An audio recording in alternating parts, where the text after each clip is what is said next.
3 years of hunger strike in Chinese prison. People ask why prisoners don't go on hunger strike in a Chinese prison, considering their justice system is the most unjust in the world and there's slavery and all that.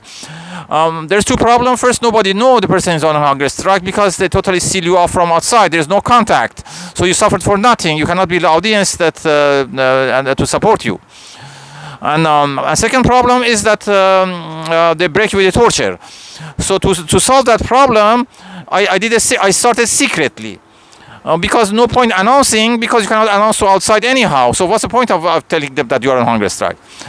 So I just took my ration and I give to other prisoners until I become unfit. I become a skeleton and become unfit to be tortured in the prison.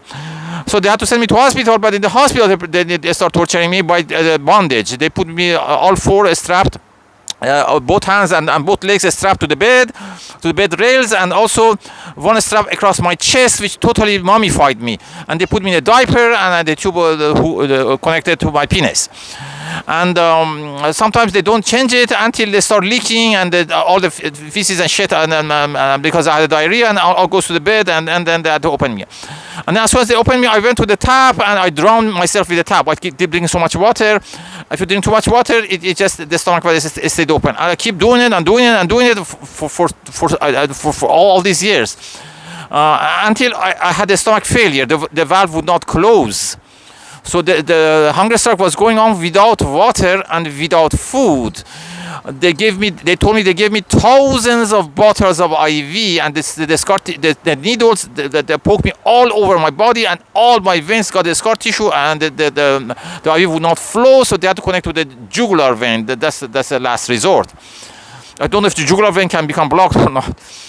But and then there was all kind of torture. They give you frozen IVs like, you know, in the fridge, and just you shivering like a leaf. I was never scared of hunger, but I was or thirst.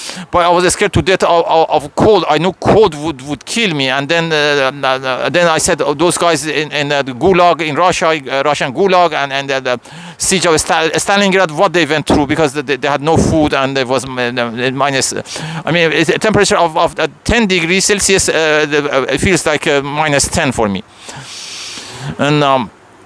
And the cycles keep continuing, and I maintained it. I maintained this position of being a skeleton. Otherwise, when I come back to prison, I would be tortured again in prison. So I keep completing cycle. The last cycle was 3 months, and had 2 organ failures, and had immune system failure. I was about to die, and the pain became unbearable, which broke me. And after all those suffering, nobody knew that I went through it until now.